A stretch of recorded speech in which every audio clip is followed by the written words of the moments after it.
21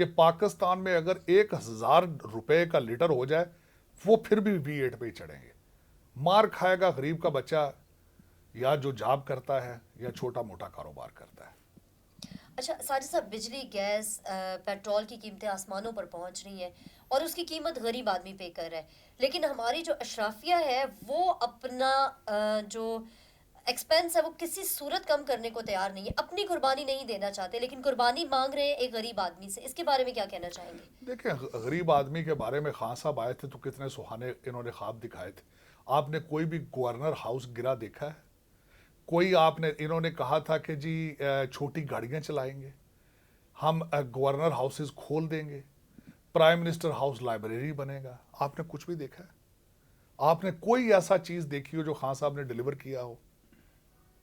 اور خاص کر اب تو ملک ریاض کی ویڈیوز نکل رہی ہیں 3 کیرٹ کا ہیرا یا 5 لیکن اس پہ کیرٹ کہہ کا. رہے ہیں وہ فیک ویڈیوز ہیں. نہیں, ان کے کہنے پہ تو وہ تو کہہ دیتے ہیں نا, جو ہم ان کے کہنے پہ تو کل آپ الیکشن کرائیں وہ ہار جائیں گے تو وہ کہیں گے الیکشن بھی فیک تھے. وہ تو ایک ایسا جو ہے وہ انوکھا لاڈلا کریٹ ہو چکا ہے جو کھیلنے کے لیے چاند مانگتا ہے.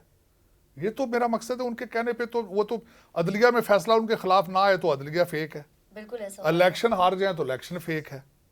یہ میرا مقصد ہے, اس کا تو کوئی حل نکلنا چاہیے. میرے خیال میں جن انسٹیٹیوشنز نے ان کو کریٹ کیا تھا ان کی یہ مورل رسپانسبلٹی ہے کہ اس کو ٹھیک کیا جائے اور پاکستان کو کسی صحیح ڈائریکشن پہ لایا جائے. اب اس سے زیادہ وہ انسٹیٹیوشنز کیا دیکھنا چاہتے ہیں؟ انہوں نے کہا کہ فوج روس کی بھی بہت طاقتور تھی لیکن نہیں بچا سکے. یوکرین کے انہوں نے اپنے ایٹمی اثاثوں سے دستبردار ہونا پڑا. لیکن اب دیکھیں ان کو کون یہ بتائے گا, ان کی سافٹ ویئر کس نے اپڈیٹ کرنی ہے کہ آپ اسٹیٹ آف پاکستان کے لیے خطرناک منصوبے بنا رہے ہیں؟ یہ کون روکے گا ان چیزوں کو؟ اور ان کے سٹیٹمنٹس کو بھارت میں بہت اپریشیٹ کیا گیا ہے. ان چیزوں کو دیکھیں, وہاں پر تو چھوٹی سے چھوٹی بات کو بھی ہائی لائٹ کیا جاتا ہے. تو اصل میں میں خود یہ کہتا ہوں کہ 5th جنریشن وار, اگر کسی نے فیوچر میں 5th جنریشن وار کا صحیح موازنہ کرنا ہوا یا کہیں ان کو مثالیں ڈھونڈنی پڑی تو میرے خیال میں پاکستان اس میں نمبر 1 ہوگا. کس طریقے سے لونڈے لپاڑوں نے 8 فیک اکاؤنٹ ٹویٹ کے بنا کر اپنی عدلیہ اور فوج کو بدنام کیا ہے. یہ میں سمجھتا ہوں یہ واحد خان صاحب کی کامیابی ہے, اس کے علاوہ کچھ بھی نہیں.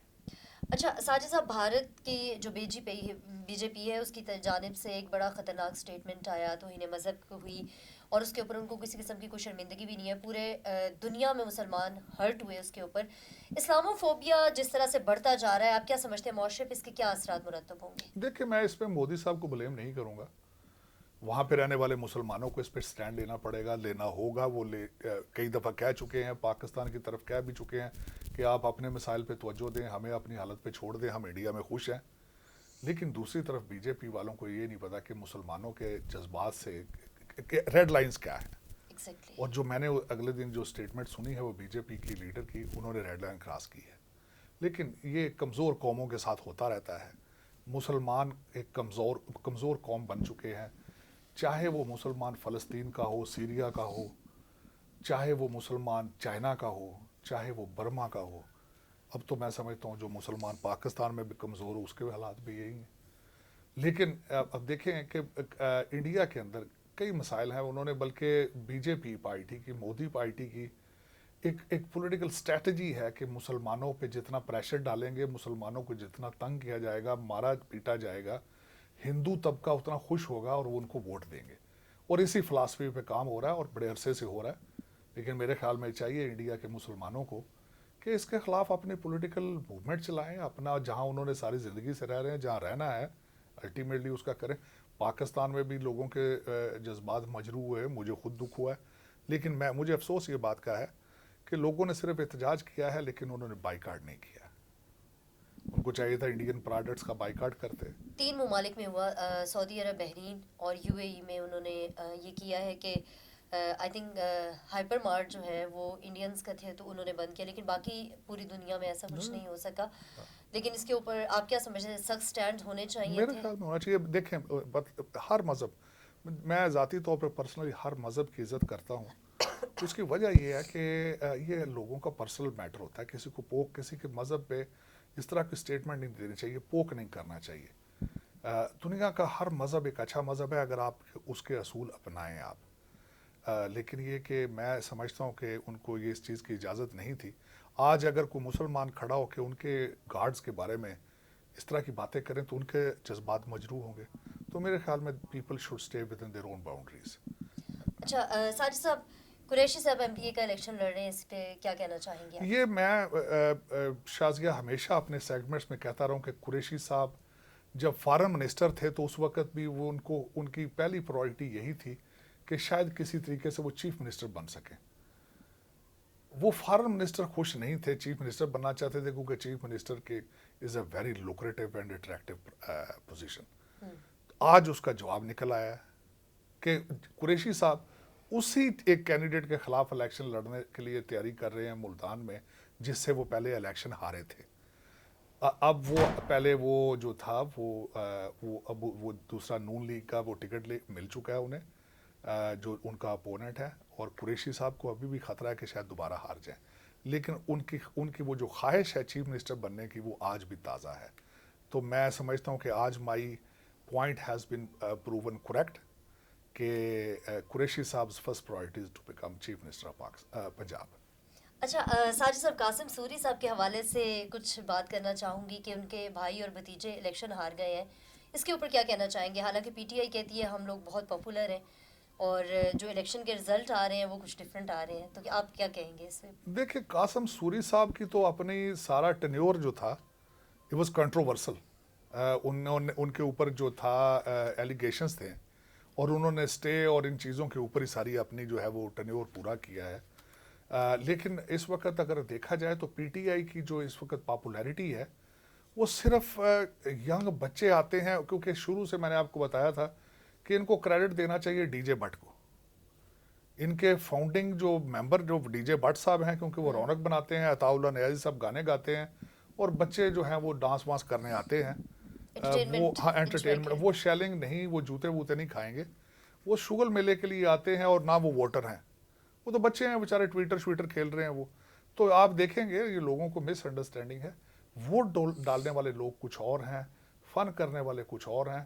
یہ اور اس وقت تضاد اس بات کا ہے کہ نعرہ عمل بالمعروف کا ہوتا ہے، ساتھ بچیاں ڈانس بھی کر رہی ہوتی ہیں اور ڈی جے بٹ کے گانے بھی چل رہے ہوتے ہیں. اچھا ساجد صاحب، ایک اور چیز میں پوچھنا چاہتی ہوں، کیا ہم پاکستان سے افغانستان کی طرف جا رہے ہیں؟ دیکھیں اس میں میں دوسرے تو زیادہ لوگوں کی بات نہیں کروں گا. ریسنٹلی خان صاحب نے کیا کیا ہے کہ خان صاحب کا میں سفر بتانا چاہتا ہوں. پہلے تو انہوں نے اسمبلی میں کھڑے ہو کے اسامہ بن لادن کو شہید کہہ دیا، اور پھر خود اپنے آپ کو بھی کہتے تھے کہ طالبان خان مشہور ہیں یہ. پھر اس کے بعد انہوں نے جشن منانے، انہوں نے کہا جی کہ طالبان جو ہیں انہوں نے غلامی کی زنجیریں توڑ دی. پھر اس کے بعد آگے چلیں یہ جب تو ریاست مدینہ کا انٹروڈکشن دے دیا انہوں نے. نیا پاکستان جب نہ بن سکا تو ریاست مدینہ کے اوپر زور دینا شروع کر دیا. اس کے بعد سیاسی پارٹی کو مذہبی پارٹی بنا کر انہوں نے اپنے جلسوں کا نام امن بالمعروف رکھ دیا. اس کے بعد جب آگے چلے ہیں اس پہ بھی اکتفا نہیں ہوا تو خان صاحب نے فرمایا کہ یہ سیاست نہیں، یہ جہاد ہے. اس کے بعد آگے چلیں تو جب اس طرح کی انہوں نے پریچنگ شروع کی تو نعوذ باللہ دو ان کے فیڈرل منسٹر جس میں شہریار آفریدی اور دوسرے سرور خان صاحب، انہوں نے کہا کہ جی ہم تو خود کش حملہ کرنا چاہتے ہیں. اور اس کے بعد خان صاحب اس پہ بھی نہیں رکے. خان صاحب نے کہا کہ حج اور عمرے پہ نہیں جانا چاہیے، پی ٹی آئی کے لیے کام کریں. آج میں خاص کر آج کے حوالے سے میں یہ جو بات کہنے والا تھا، آج ان کے ایک اور عاشق جو ہیں، ان کے ایک پیشوا کے پیچھے وہ اتنے مذہبی طور پر ہی سو چارجڈ ایک عطا ایڈوکیٹ ان کے ایم این اے ہیں. آج انہوں نے کہا ہے کہ اگر عمران خان کو کچھ ہوا تو وہ خود خوش بمر بن جائیں گے. نہ کبھی کسی نے اس چیز کو ریگریٹ کیا ہے، نہ اس کے بارے میں کسی نے کلیریفیکیشن دی ہے. میرے لیے یہ مسئلہ یہ ہے، آپ کا کیا خیال ہے کہ پاکستان کے اندر جو امبیسڈر ہیں وہ یہاں پہ طوطے اڑا رہے ہیں، کبوتر اڑا رہے ہیں یہاں پہ بیٹھے، وہ مراسلے نہیں لکھ رہے اپنے ملکوں کے اندر کہ پاکستان کی ڈائریکشن کیا ہے، پاکستان افغانستان کی طرف جا رہا ہے، پاکستان آگے کس ڈائریکشن پہ جا رہا ہے. تو خان صاحب اور 3 ٹکڑے کر کے، اور صوبہ سرحد کے چیف منسٹر نے جب یہ کہا تھا کہ ہمیں اگر دیوار کے ساتھ لگایا گیا تو we will make Pakistan new Afghanistan. میرے خیال میں اس کے بارے میں اگر صحیح طریقے سے اس کو صحیح ٹائم پر اس کو نہ سنبھالا گیا تو Pakistan will not become Sri Lanka, Pakistan will become Afghanistan. اچھا ساجد صاحب، اشرافیہ کے حوالے سے میں نے پوچھا تھا آپ سے، میں چاہتی ہوں اس کے اوپر آپ ذرا ڈیٹیل سے بتائیں کہ کیا پاکستان کے لیے قربانی صرف ایک غریب آدمی نے دینی ہے؟ اشرافیہ کی عیاشی کیوں نہیں ختم ہو رہی؟ دیکھیں اس آپ کے سامنے ہے کہ وہ کس طرح کی زندگی گزار رہے ہیں. دیکھیں پاکستان جب سے یہاں سے گورا چلا گیا، برٹش چلا گیا، لیکن اپنے نمائندے چھوڑ گیا. اب اس وقت آپ دیکھیں ہر ڈپٹی کمشنر اور ہر ایم این اے اور ایم پی اے کے پاس اور ہر سرکاری افسر کے پاس کتنے پٹرول کا الاؤنس موجود ہے. ان کے بچے فیملیاں جو ہیں وہ سارا سارا دن ایئر کنڈیشن چلا کے ان میں گاڑیوں میں گھومتے پھرتے ہیں، اپنے ذاتی کام کر رہے ہیں. میں بلکہ اس کو یہاں تک کہوں گا، آپ اشرافیہ کی بات کر رہے ہیں، جتنے بھی M N A P T I کے جو کہتے ہیں ہم نے استعفے دے دیے ہیں، ابھی تک ان کے کمرے لاجز میں موجود ہیں، تنخواہیں بھی کلیکٹ کر رہے ہیں. کتنا بڑا تضاد ہے کہ ریاست مدینہ اور عمل بن معروف کے لوگ جو ہیں وہ کس طریقے سے پاکستانی گورنمنٹ سے پیسے بھی لے رہے ہیں اور باہر بیٹھ کے کہہ رہے ہیں کہ ہم نے استعفے دے دیے. اور بالخصوص میں سمجھتا ہوں کہ جب یہ شہباز شریف صاحب نے، عطا تارڑ صاحب نے اگلے دن فرمایا تھا کہ ہماری جو نئی ایڈمنسٹریشن آئی ہے وہ اپنے دفاتر کی آرائش کے لیے زیادہ وہ پیسے نہیں سپینڈ کریں گے. لیکن یہاں میں یہ ضرور کہنا ضروری سمجھتا ہوں کہ اس وقت پٹرول جو ہے وہ بالکل ایک لیکوڈ گولڈ بن چکا ہے. سرکاری افسران اور جتنے دوسرے سرکاری محکمے ہیں ان سے جو ان کو اتنی بڑی مقدار میں پٹرول دیا جا رہا ہے، میرا خیال اس پہ پابندی لگانی چاہیے. ایک عام آدمی کو سامنے رکھتے ہوئے. بالکل بالکل، اس میں کوئی شک نہیں. بہت شکریہ ساجد صاحب. اور ہمارے پروگرام کا وقت ختم ہو گیا ہے. اگلے پروگرام میں ہم پھر حاضر ہوں گے. جب تک ساجد صاحب اسلام آباد میں ہیں تو یقیناً ہم یہیں سے پروگرام کریں گے، اور ہوپ فلی کہ اگلے پروگرام میں ہم جو مزید پاکستان کے مسائل کے حوالے سے بات کرنا چاہیں گے، اور یہ چاہیں گے کہ کوئی ایسے سلوشنز نکل سکیں جس سے پاکستان کے مسائل کا حل سامنے آئے اور ان مسائل سے ہماری جان چھوٹ سکے. تب تک کے لیے مجھے اور ساجد تارڑ صاحب کو اجازت دیجیے. اپنا بہت خیال رکھیے گا. اللہ حافظ. پاکستان زندہ باد.